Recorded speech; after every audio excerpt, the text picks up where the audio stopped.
السلام علیکم جی۔ آج ہم سورۃ الفاتحہ کا ترجمہ پڑھیں گے اور اس کی تفسیر پڑھیں گے کہ سورۃ الفاتحہ میں اللہ تعالیٰ نے کیا کیا معجزات بیان کیے ہیں۔ تو چلیں آج ہم شروع کرتے ہیں۔ بسم اللہ الرحمن الرحیم۔ سورۃ الفاتحہ جو ہے نا، یہ سورہ مکی سورت ہے، ٹھیک ہے، اور اس کے اندر جو آیات ہیں وہ ٹوٹل 7 آیات ہیں۔ اللہ تعالیٰ نے سورۃ الفاتحہ کے کافی ڈیفرنٹ نام رکھے ہیں، جس میں ایک نام تو سورۃ الشفا ہے، کیونکہ اس سورت کے اندر اللہ تعالیٰ نے لوگوں کے لیے شفا رکھی ہے، ہر چیز کی شفا رکھی ہے، اس لیے اس سورت کا نام سورہ شفا ہے۔ دوسرا، اس سورت کا جو نام ہے نا، وہ سورۃ الکنز بھی کہا جاتا ہے، یعنی کہ خزانے کی نما سورت ہے۔ ہم یہاں سے اس کا ترجمہ شروع کر رہے ہیں۔ بسم اللہ الرحمن الرحیم۔ اللہ تعالیٰ کے نام کے ساتھ شروع، جو بڑا مہربان ہے اور نہایت رحم کرنے والا ہے۔ الحمد للہ رب العالمین۔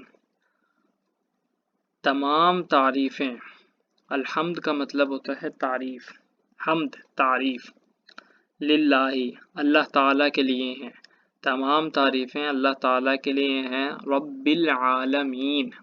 عالمین، عالمین جو ہے یہ عالم کی جمع ہے۔ عالم کا مطلب ہوتا ہے تمام جہان، اور رب کا مطلب پالنے والا۔ الحمدللہ رب العالمین، تمام تعریفیں اللہ تعالیٰ کے لیے ہیں جو تمام جہانوں کا پالنے والا ہے، جو تمام جہانوں کو رزق، جتنی صفات جو ہیں وہ اللہ تعالیٰ کی ذات کے اندر جمع ہے، تو اللہ تعالیٰ تمام جہانوں کی ٹیک کیئر کرنے والا ہے۔ الرحمن الرحیم، اللہ تعالیٰ بہت ہی مہربان ہے اور اپنے بندوں پر رحم فرماتا ہے۔ رحیم کا مطلب ہوتا ہے رحم کرنے والا، یہ صفت مشبہ کا صیغہ ہے، یہ اللہ تعالیٰ کی ایک صفت ہے، اور رحمان جو ہے یہ مہربان ہے۔ اللہ تعالیٰ، ویسے تو قرآن شریف میں اللہ تعالیٰ کے جلال کے بارے میں بھی ان اللہ هو الواحد القہار، اللہ تعالیٰ بہت زیادہ قہار ہے، غالب ہے، تو لیکن یہاں پہ ایک صفت، جو دونوں صفات جو ہیں وہ اللہ تعالیٰ کی ذات کے اندر جمع ہیں، اس وجہ سے کہا مہربان ہے، نہایت رحم کرنے والا ہے۔ جو اللہ کے نیک بندے ہیں ان پر مہربان ہے، اور جو گناہ گار ہے ان پر بہت ہی غضبناک اور بہت ہی غصے والی تمام کی تمام صفات اللہ تعالیٰ میں شامل ہوں گی۔ مالک یوم الدین، جزا کے دن کا مالک ہے۔ مالک کا مطلب ہے جس کے قبضہ قدرت میں ہر چیز ہو، مالک ہے۔ یوم الدین، یوم الدین، دین کا مطلب جزا کا دن، جو آخرت کا ہوگا، قیامت کا دن ہوگا، اس کے اندر اللہ تعالیٰ اس کا مالک ہے۔ مطلب یہ ہے کہ جس نے نیک کام کیے ہوں گے اس کو اس کے عمل کا بدلہ دیا جائے گا، یعنی کہ جنت کی صورت میں بدلہ دے دیا جائے گا، اور جس نے برے کام کیے ہوں گے اللہ تعالیٰ اس کو گناہ اس کے دیکھ کر اس کو دوزخ کے اندر بھیج دے گا۔ ویسے تو اللہ تعالیٰ کی ذات جو ہے وہ بہت ہی ایک اپنے بندوں پر شفیق ہے، بٹ جو ان چیزوں کو دیکھ کر جو چلنے والی چیز ہے نا، وہ یہ ہے کہ اللہ تعالیٰ ہر دن کا مالک ہے، جس کو چاہے بخش دے گا، جس کو چاہے سزا دے دے گا۔ ایاک نعبد، ہم تیری عبادت کرتے ہیں، وَإِيَّاكَ نَسْتَعِينُ، اور ہم تیری ہی تجھ سے ہی مدد طلب کرتے ہیں۔ عبادت کا مطلب یہ ہے کہ اللہ تعالیٰ کو عبادت کے لائق سمجھتے ہیں اور اس کی عبادت کرتے ہیں، اللہ تعالیٰ کو عبادت کے لائق سمجھتے ہیں اور اس کے آگے سجدہ ریز ہوتے ہیں۔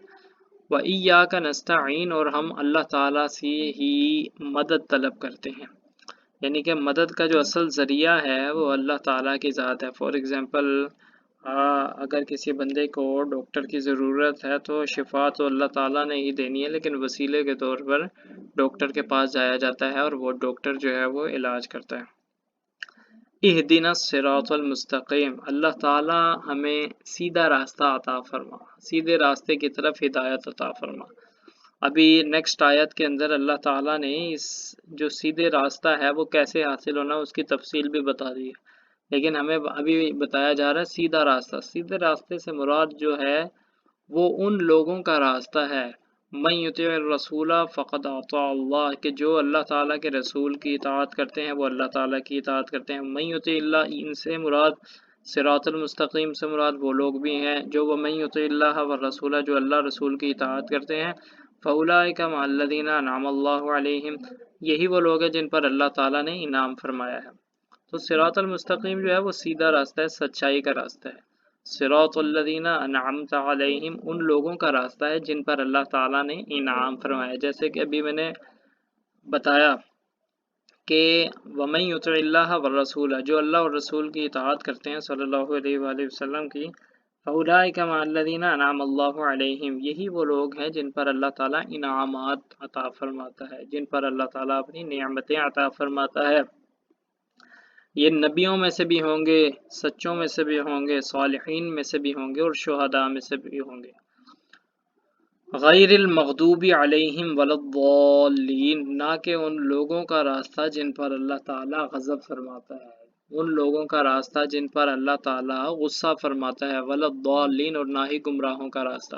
یعنی کہ ایک جگہ پر اللہ تعالیٰ فرماتا ہے ان اللہ لا یغفر ان یشرک بہ ویغفر ما دون ذلک لمن یشاء، کہ اللہ تعالیٰ اس بندے کو بخشتا نہیں ہے جو شرک کرتا ہے، یعنی کہ شرک کرنے والے کی بخشش نہیں ہوتی، باقی اللہ تعالیٰ فرماتا ہے ہر کسی کی بخشش ہو جائے گی۔